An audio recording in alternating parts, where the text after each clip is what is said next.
বহুল আলোচিত নবম জাতীয় পে স্কেল বাস্তবায়ন নিয়ে সরকারি পর্যায়ে আলোচনা জোরদার হয়েছে। আগামী ১ জুলাই থেকে এটি কার্যকর হতে পারে বলে সংশ্লিষ্ট সূত্রে জানা গেছে।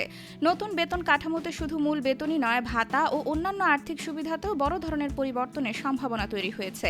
এরই মধ্যে আলোচনায় এসেছে দুটি গুরুত্বপূর্ণ প্রস্তাব, যার একটিতে অধিকাংশ গ্রেডের মূল বেতন ৫০% পর্যন্ত বাড়ানোর কথা বলা হচ্ছে, আর অন্যটিতে ১১ থেকে ২০তম গ্রেডের কর্মচারীদের বেতন দ্বিগুণ করার বিষয়টি গুরুত্ব পাচ্ছে।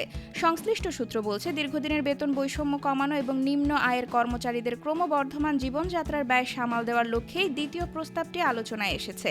তবে প্রশাসনিক ভারসাম্য বজায় রাখতে সব গ্রেডে সমান হারে ৫০% বেতন বৃদ্ধি করার পক্ষেও মত রয়েছে। বর্তমানে আলোচনায় থাকা প্রথম প্রস্তাব অনুযায়ী অধিকাংশ গ্রেডের মূল বেতন ৫০% পর্যন্ত বাড়তে পারে।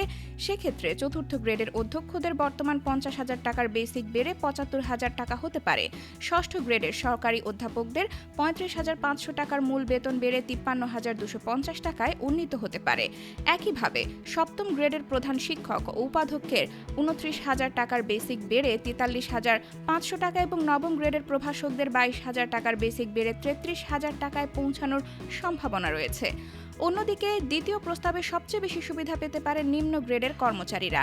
আলোচনায় থাকা এই বিকল্প অনুযায়ী ১১ থেকে ২০তম গ্রেডের কর্মচারীদের মূল বেতন দ্বিগুণ করা হতে পারে। এক্ষেত্রে ১১তম গ্রেডের শিক্ষকদের বর্তমান ১২,৫০০ টাকার বেসিক বেড়ে ২৫,০০০ টাকায় উন্নীত হতে পারে।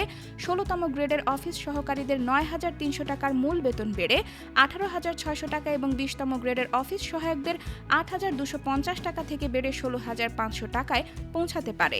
নীতি নির্ধারকদের মতে, মূল্যস্ফীতির সবচেয়ে বড় প্রভাব পড়েছে নিম্ন আয়ের কর্মচারীদের উপর। সে কারণে নতুন পে স্কেলে তাদের জন্য তুলনামূলক বেশি সুবিধা রাখার বিষয়টি গুরুত্বের সঙ্গে বিবেচনা করা হচ্ছে।